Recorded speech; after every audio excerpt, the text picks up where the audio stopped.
भक्तों राधे राधे, जय श्री कृष्णा। भक्तों 23 अगस्त 2026 पुत्रदा एकादशी व्रत के दिन जिन लोगों के घर में खाई बनाई जाती है, ये 3 चीजें उनके घर में पूरे साल होती है, धन दौलत की वर्षा।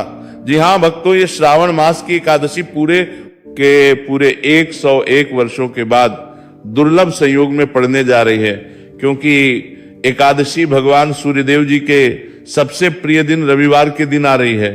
तो ऐसे इस एकादशी का महत्व भी बहुत अधिक बढ़ जाता है।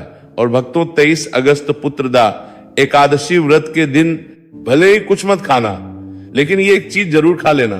भगवान विष्णु जी और माता लक्ष्मी की कृपा से आपके घर में इतना पैसा आएगा कि संभाल नहीं पाओगे। इसके साथ ही भक्तों इस व्रत को करने से 100 राज सूर्य यज्ञ और 1000 यज्ञ के फल के समान पुण्य प्राप्त होता है। साथ ही भक्तों हम आपको ये भी बताएंगे कि चाहे कुछ भी हो जाए, लेकिन 23 अगस्त पुत्रदा एकादशी व्रत पर ऐसा खाना घर में भूलकर भी मत बनाना, और ना ही उसे खाना पूरा घर परिवार बर्बाद हो जाता है। साथ ही भक्तों इस प्रवचन में जानेंगे 23 अगस्त रविवार पुत्रदा एकादशी व्रत पर ऐसा क्या खाना चाहिए जिससे कि आपके जीवन में भगवान विष्णु शिव की कृपा प्राप्त हो। साथ ही भक्तों इस प्रवचन में हम आपको यह भी बताएंगे कि 23 अगस्त पुत्रदा एकादशी व्रत पर भूलकर भी ये 5 काम कभी मत आए, करना नहीं तो कंगाल होते देर नहीं लगेगी। भक्तों पुत्रदा एकादशी व्रत पर आपको ये 5 काम कभी नहीं करनी चाहिए। जो भी व्यक्ति रविवार पुत्रदा एकादशी व्रत के दिन इन 5 कामों को करता है, उसकी जिंदगी बर्बाद हो जाती है, उसके घर में कंगाली छा जाती है। और जिस 5 कार्य होते हैं, माता लक्ष्मी ऐसे घर से हमेशा के लिए चली जाती है। भक्तों साथ में हम आपको यह भी बताएंगे कि 23 अगस्त पुत्रदा एकादशी व्रत के दिन अगर आप इन चीजों का दान कर देते हो तो आपके घर में कभी धन की कमी नहीं होगी, हमेशा ये रुपया पैसा आपके घर में आएगा। तो इसीलिए आप इस प्रवचन को पूरा ही सुने, आधा अधूरा ना सुने। कई लोग होते हैं जो वीडियो को काट काट कर देखते हैं, बीच बीच से देखें, और फिर ऐसे व्यक्ति को जीवन में कभी सफलता हासिल भी नहीं हो सकती। इसीलिए वीडियो को आधा अधूरा छोड़कर न जाए। भक्तों चाहे कुछ भी हो जाए, लेकिन एकादशी के दिन एक छोटी सी चीज जरूर खा लेना। आपको करोड़पति बनने से विधाता भी नहीं रोक पाएंगे, क्योंकि 101 वर्षों के बाद श्रावण मास में पुत्रदा एकादशी व्रत ऐसे शुभ समय में पड़ने जा रहे हैं। और पुत्रदा एकादशी हिंदू धर्म के लोगों के लिए सबसे श्रेष्ठ मानी जाती है। और भक्तों इस दिन किया गया कोई भी उपाय कभी भी निष्फल नहीं जाता, बेकार नहीं जाता, मतलब हमेशा लाभ ही लाभ प्रदान करवाता है। चलिए भक्तों, अब हम आपको पुत्रदा एकादशी व्रत की थोड़ी सी जानकारी दे देते हैं। भक्तों इस बार 2026 में पुत्रदा एकादशी व्रत को लेकर लोगों के मन में शंका को शंका बनी हुई है कि यह व्रत इस दिन रखा जाएगा। 23 अगस्त या 24 अगस्त जून पूजा पाठ कैसे किया जाएगा, शुभ मुहूर्त क्या रहेगा, इस दिन क्या खाना है और क्या नहीं खाना है, इस प्रवचन में हम आपका सारा कंफ्यूजन दूर कर देंगे। बस आपको संपूर्ण जानकारी के लिए इस प्रवचन को पूरा जरूर सुनना होगा। और भी बहुत सारे लोगों के प्रश्न आ रहे हैं कि पुत्रदा एकादशी व्रत के दिन चावल खा सकते हैं या नहीं खा सकते, पहली बार ये व्रत कर सकते हैं या नहीं। इन सभी प्रश्नों के उत्तर आज हम इस प्रवचन में जानेंगे, और यह भी बताएंगे कि वो कौन सी चीज है जो हमें पुत्रदा एकादशी व्रत के दिन जरूरी खा लेनी चाहिए। अगर आप ये चीज खा लेते हो तो आपको धनवान बनने से विधाता भी रोक नहीं पाएंगे। भक्तों पुत्रदा एकादशी व्रत है, और पुत्रदा एकादशी व्रत की रात तुलसी में एक चीज जरूर बांध देना चाहिए। अगर आप पुत्रदा एकादशी व्रत के दिन तुलसी में एक चीज बांध देते हो तो माता लक्ष्मी जी की कृपा से आपके जीवन में धन आने के सभी रास्ते खुलते चले जाएंगे। तो भक्तों पुत्रदा एकादशी व्रत श्रावण मास के शुक्ल पक्ष की एकादशी को मनाई जाती है। भारत में इसे अलग अलग जगहों पर अलग अलग नाम से जाना जाता है। जैसे कहीं कहीं पर इसे पवित्रा एकादशी व्रत, और कहीं ना कहीं पर पवित्र ओपन एकादशी, कहीं ना कहीं पर बसव श्रावण शुक्ल पुत्रदा एकादशी व्रत के नाम से भी जाना जाता है। धर्म ग्रंथों में कहा गया है कि पुत्रदा एकादशी व्रत श्रावण शुक्ल पक्ष की एकादशी होती है, और ये भगवान श्री विष्णु को समर्पित एक अत्यंत पुण्यदायी व्रत माना गया है। शास्त्रों में कहा गया है कि इस दिन श्रद्धा और भक्ति से व्रत रखने, भगवान विष्णु का स्मरण करने और दान पुण्य करने से मनुष्य अपने जन्म जन्मांतर के पापों से मुक्त होकर मोक्ष की प्राप्ति करता है। इतना ही नहीं, इस व्रत के प्रभाव से मातृवृत्ति को ही नहीं, उसके पितरों को भी स्वर्ग और मोक्ष की प्राप्ति होती है। इसलिए इसे पितृ उद्धारक एकादशी भी कहा गया है। जीवन में सुख, शांति, सौभाग्य, समृद्धि और चारों पुरुषार्थ, धर्म, अर्थ, काम और मोक्ष की प्राप्ति भी इसी व्रत के प्रभाव से होती है। इसी पावन दिन को एकादशी के रूप में भी मनाया जाता है। द्वापर युग में कुरुक्षेत्र की युद्ध भूमि पर भगवान श्री कृष्ण ने अर्जुन को जो दिव्य ज्ञान प्रदान किया था, वही अमृत तुल्य श्रीमद् भगवत गीता इसी दिन बहुत बड़ा महत्व रखती है। गीता का ज्ञान केवल एक युद्ध का उपदेश नहीं, बल्कि समस्त मानव जाति के लिए धर्म, कर्तव्य, सत्य और भक्ति के मार्ग को दर्शाने वाला शाश्वत ग्रंथ है। इस दिन श्रीमद् भगवत गीता का पाठ, श्री कृष्ण पूजन, व्रत और सत्संग करने से व्यक्ति का जीवन आध्यात्मिक रूप से प्रकाशित होता है और उसे भगवान के चरणों की निकटता प्राप्त होती है।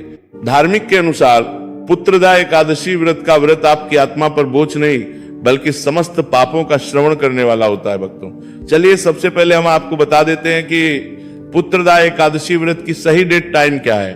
फिर हम आपको बारी बारी से सभी जानकारी बताते हुए चलेंगे और ये भी बताएंगे कि वो कौन सी चीज है जो हमें पुत्रदा एकादशी व्रत के दिन जरूर खा लेनी चाहिए। और भक्तों, साथ में आपको बताएंगे कि इस दिन एक चीज भूलकर भी नहीं खानी चाहिए। अगर आप ये चीज भूलकर भी खा लेते हो तो आपके घर में अनहोनी हो सकती है। तो ऐसा अनर्थ काम भूलकर भी मत करना और अनर्थ होने से पहले वीडियो को आप पूरा जरूर देख लेना। तो चलिए भक्तों, जानते हैं पुत्रदा एकादशी व्रत की सही डेट टाइम के बारे में। 2026 में पुत्रदा एकादशी व्रत की सही डेट टाइम क्या है? श्रावण के शुक्ल पक्ष की एकादशी तिथि पर पुत्रदा एकादशी व्रत मनाई जाती है। इस साल श्रावण माह के शुक्ल पक्ष की एकादशी 23 अगस्त को प्रातः 2 बजे और ये 24 सुबह 4:18 पर समाप्त होगी जाएगी।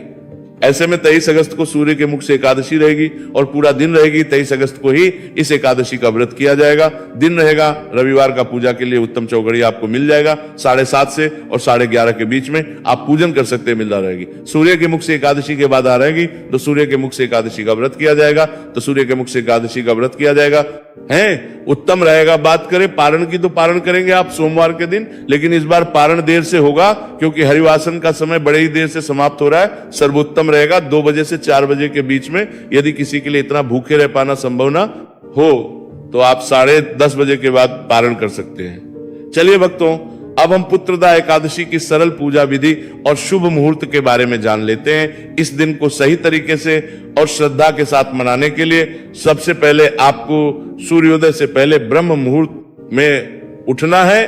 फिर स्नान करके पूजा स्थान पर जाएं और भगवान सूर्य को एक लोटा जल अर्पित करें। इसके बाद व्रत का संकल्प लें। संकल्प लेने के लिए अपने सीधे हाथ में जल और फूल रखें। फिर 3 बार ओम श्री विष्णु का जाप करें और अपना नाम, गोत्र, स्थान, मकान, नंबर या फ्लैट नंबर और क्षेत्र का नाम बताएं। इसके बाद अपनी इच्छाएं भगवान के चरणों में समर्पित करें और भगवान को प्रणाम करके जल अर्पित कर दें। अब पूजा की प्रक्रिया के बारे में जानते हैं। सबसे पहले एक अखंड फल जैसे सेब, नारियल, जो भी फल उपलब्ध हो, बिना कांटे हुए लें और उसे गंगा जल से शुद्ध करें।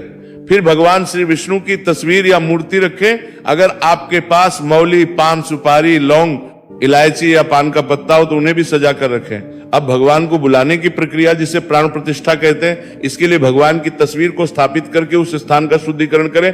गंगा जल मिश्रित जल से उस स्थान पर छींटे डालें और एक फूल रखें। फिर भगवान को आचमन कराएं, तिलक लगाएं, अक्षत चढ़ाएं, फूलों की माला पहनाएं और एक पुष्प अर्पित करें, धूप दिखाएं और घी का दीपक जलाएं।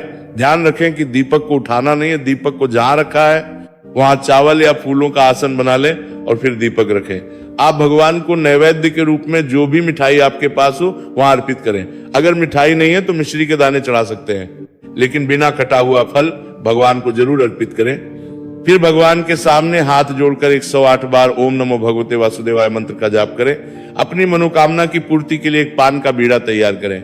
उसमें 2 लौंग, 2 इलायची और 1 सुपारी रखें। इस बीड़े को भगवान को अर्पित करें और 11 बार ओम नमो भगवते वासुदेवाय का जाप करें।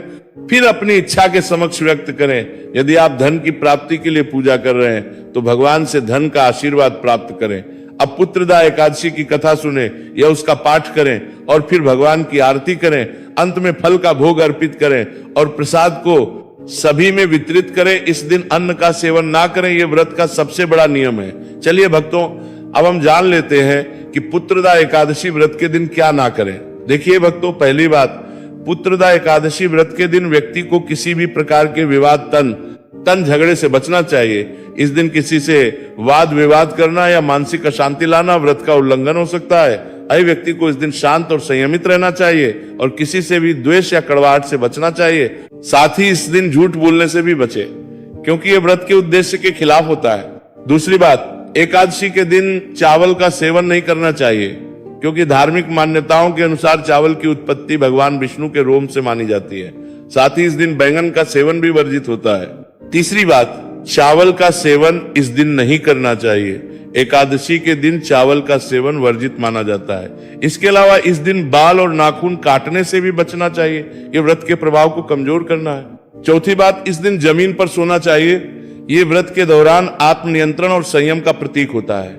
कुछ लोग एकादशी का व्रत बिना नमक के करते हैं, जबकि कुछ लोग सेंधा खाकर व्रत करते हैं। पांचवी बात, इस दिन का मुख्य उद्देश्य भगवान विष्णु की पूजा और ध्यान होता है, इसलिए इस दिन को लौकिक कार्यों से मुक्त होकर पूरी तरह से भक्ति में लीन रहकर बिताना चाहिए। पुत्रदा एकादशी व्रत के दिन भगवान विष्णु की पूजा और विष्णु के मंत्रों का जाप करने से पुण्य की प्राप्ति होती है। यदि आप पूजा में लापरवाही करेंगे या कोई अन्य कार्य करेंगे तो व्रत का पुण्य नहीं मिलेगा। अगली बार एकादशी के दिन व्रती जातकों को सुबह देर तक सोने से बचना चाहिए। इस दिन हमें जागरूक और ध्यानमग्न रहना चाहिए। साथ ही किसी भी पेड़ या पौधे की पत्तियां और फूल तोड़ने से बचें, खासकर तुलसी के पत्ते भूलकर भी ना तोड़ें।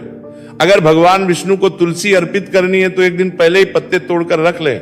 चलिए भक्तों, अब हम जान लेते हैं कि पुत्रदा एकादशी व्रत के व्रत में क्या खाना चाहिए और क्या खाना चाहिए। भक्तों, पुत्रदा एकादशी व्रत के दिन सेब जरूर खाना चाहिए।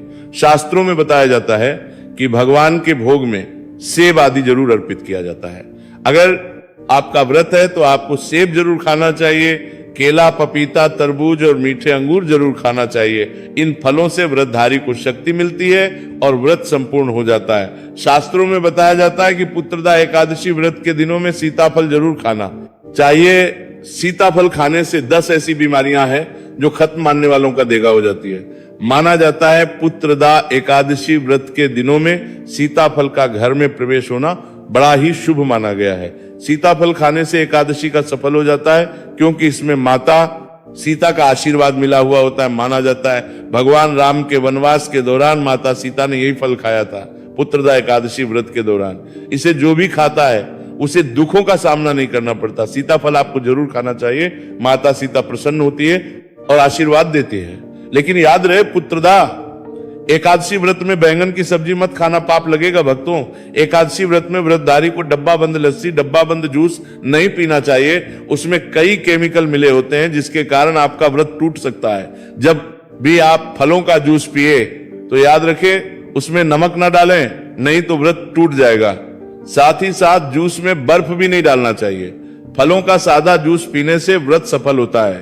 तो चलिए भक्तों, अब हम आपको पुत्रदा एकादशी व्रत के दिन किन चीजों का सेवन नहीं करना चाहिए ताकि आपका व्रत पवित्र और पूर्ण रूप से फलित हो। भक्तों, पहली चीज खट्टे पदार्थ। एकादशी के दिन खट्टे खाद्य पदार्थों का सेवन भी करना वर्जित माना जाता है, जैसे कि आम, इमली, दही, खट्टे फल आदि या खट्टे पदार्थ तामसिक गुणों को बढ़ाते हैं, जिससे मानसिक स्थिति पर नकारात्मक प्रभाव पड़ सकता है। धार्मिक दृष्टि खट्टे पदार्थों से शरीर में नकारात्मक ऊर्जा का संचय होता है, जो व्रत के उद्देश्य के खिलाफ है। इसलिए इस पदार्थों से बचना चाहिए। दूसरा है मांसाहारी भोजन। पुत्रदा एकादशी व्रत के दिन मांसाहारी भोजन का सेवन पूरी तरह से निषेध है। मांसाहार भोजन न केवल शारीरिक दृष्टि से हानिकारक होता है, बल्कि यह आध्यात्मिक रूप से भी हमारे पापों को बढ़ाता है। मांसाहारी भोजन से तामसिक गुण बढ़ते हैं, जो हमारी मानसिक शांति और संतुलन को प्रभावित करते हैं। भगवान विष्णु की पूजा और व्रत में सिर्फ सात्विक भोजन की अनुमति होती है, जो शुद्धता और भक्ति का प्रतीक है। इसलिए इस दिन मांसाहार, अंडे, मुर्गा, मछली या किसी भी प्रकार के मांस का सेवन ना करें। इस बात का विशेष ध्यान रखें। भक्तों, तीसरी चीज, शक्कर और मिठाई का सेवन। पुत्रदा एकादशी व्रत के दिन अत्यधिक शक्कर या मिठाई का सेवन भी नहीं करना चाहिए। शक्कर का अधिक सेवन शरीर में और तामसिक गुणों को बढ़ाता है, जो व्रत के उद्देश्य के खिलाफ होता है। मिठाई और शक्कर का सेवन मानसिक स्थिति को प्रभावित कर सकता है और वृत्ति को संतुलित रखने में मुश्किलें पैदा कर सकता है। हालांकि इस दिन हल्के मीठे फल जैसे केला, सेब, नारियल आदि खाया जा सकता है, लेकिन अधिक शक्कर या मिठाई का सेवन करने से बचना चाहिए। इन सभी चीजों से परहेज करते हुए इस एकादशी का पालन करें। भक्तों, आगे की जानकारी देने से पहले अगर आप हमारे चैनल पर नए हैं तो चैनल को सब्सक्राइब करके वीडियो को एक लाइक जरूर करें। भक्तों, पुत्रदा एकादशी का दिन बहुत ही खास होता है। इस दिन अगर आप तुलसी मैया से जुड़ा एक विशेष उपाय कर लें तो आपके जीवन में सुख, शांति और समृद्धि का आगमन निश्चित हो जाता है। आज हम आपको इसी खास उपाय के बारे में बताने जा रहे हैं। शास्त्रों में साफ कहा गया है कि जिस घर में तुलसी का पौधा होता है उस घर में मां लक्ष्मी का वास होता है, वहां हमेशा समृद्धि बनी रहती है। लेकिन तुलसी माता से जुड़ी कुछ बातें और नियम है जिन्हें जानना और अपनाना बेहद जरूरी है। भक्तों, अगर आप अपने परिवार की खुशहाली, समृद्धि और सौभाग्य चाहते हैं तो इस पुत्रदा एकादशी पर तुलसी मैया को चुन्नी जरूर चढ़ाए। ऐसा करने से भगवान विष्णु और माता लक्ष्मी दोनों की विशेष कृपा आपके जीवन में बरसती है। लेकिन अक्सर लोग अनजाने में कुछ ऐसी गलतियां कर बैठते हैं जिनका नतीजा उन्हें भुगतना पड़ता है। जैसे कई लोग अपने घर में तुलसी का पौधा तो लगा लेते हैं लेकिन उसे कभी चुनरी नहीं उड़ाते। याद रखें, तुलसी माता को चुनरी अर्पित करना एक बहुत ही शुभ कार्य है। इससे मनोकामनाएं पूरी होती हैं। और भक्तों, ध्यान रखें कि तुलसी के पास कभी कोई अपवित्र या अशुद्ध चीजें ना रखें। वहां हमेशा साफ सफाई बनी रहनी चाहिए। साफ सफाई बनी रहनी चाहिए। साफ सफाई बनी रहनी चाहिए कि ही तुलसी के पास कभी भी कटु या कड़वे शब्द नहीं बोलने चाहिए। वहां हमेशा साफ सफाई बनी रहनी चाहिए। साथ ही तुलसी के पास कभी भी कटु या कड़वे शब्द नहीं बोलने चाहिए, वरना तुलसी मैया नाराज हो जाती है। अब जानिए उस खास उपाय के बारे में जिसे पुत्रदा एकादशी पर करना चाहिए। इस दिन ब्रह्म मुहूर्त में उठकर तुलसी के पौधे में एक सिक्का नए लाल कपड़े में लपेटकर गाड़ दे। इससे आपके घर में धन समृद्धि के द्वार खुलते हैं और दरिद्रता धीरे धीरे दूर होने लगती है, क्योंकि तुलसी मैया को लक्ष्मी माता का वरदान प्राप्त है, इसीलिए उनका आशीर्वाद मिलता है। इसके अलावा तुलसी माता को इस दिन थोड़ा सा कच्चा दूध अर्पित करें, इससे जीवन में सौभाग्य बना रहता है। तो भक्तों, अगर आपको ये जानकारी उपयोगी लगी हो तो वीडियो को लाइक जरूर करें, चैनल को सब्सक्राइब और कमेंट बॉक्स में जय महालक्ष्मी जरूर लिखें। धन्यवाद।